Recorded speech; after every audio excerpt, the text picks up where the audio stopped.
আসসালামু আলাইকুম প্রিয় ভিউয়ার্স, লাগবে নাকি টিভিএস স্ট্রাইকার 125 সিসি বাইক? একদম নতুন কন্ডিশন। বাইকটা চলা আছে হলো মাত্র 10,000 কিলোমিটার। বাইকটা হচ্ছে অন টেস্ট অবস্থায় আছে। সারা বাংলাদেশের যে কোনো জেলায় নিয়ে নিজের নামেই নাম্বার করতে পারবেন, নিজেই প্রথম মালিক হবেন। তো এই বাইকটা আমাদের শোরুমে আপনার জন্যই একদম রেডি করা আছে, শুধু নেবেন আর চালাবেন। একটা টাকারও কাজ নাই, কাজ থাকলেও সেটা আমরা করে দেবো ইনশাল্লাহ। তো এই বাইকটা বেশিক্ষণ থাকবে না আশা করি, কারণ ফ্রেশ গাড়িগুলা ভিডিও ছাড়ার সাথে সাথেই অনেকেই ফোন দিয়ে থাকেন, গাড়িগুলা বায়না হয়ে যায়। তো যাদের এই বাইকটা প্রয়োজন হবে দ্রুত যোগাযোগ করবেন, একটু আগে যোগাযোগ করার চেষ্টা করলে আগেই পাবেন।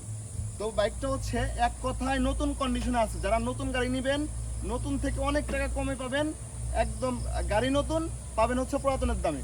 তো এই বাইকটা দেখতে হলে চলে আসতে হবে রাজবাড়ী সদর শ্রীপুর বাস টার্মিনাল। আমাদের শোরুমের নাম হচ্ছে আশিক বাইক গ্যালারি। তো এই বাইকটা হচ্ছে আজকে একদমই অফারে দিয়ে দেবো। কয় টাকা দিব? মাত্র অনলি মাত্র 80,000 টাকায়। ভিউয়ার্স, যাদের বাইকটা লাগবে অতি দ্রুত যোগাযোগ করবেন, আর অবশ্যই আসেন, দেখেন, সম্মানী করা যাবে। সকলে ভালো থাকবেন, সুস্থ থাকবেন। আর যারা পেজে নতুন আছেন অবশ্যই সাবস্ক্রাইব ফলো করে রাখবেন। আসসালামু আলাইকুম।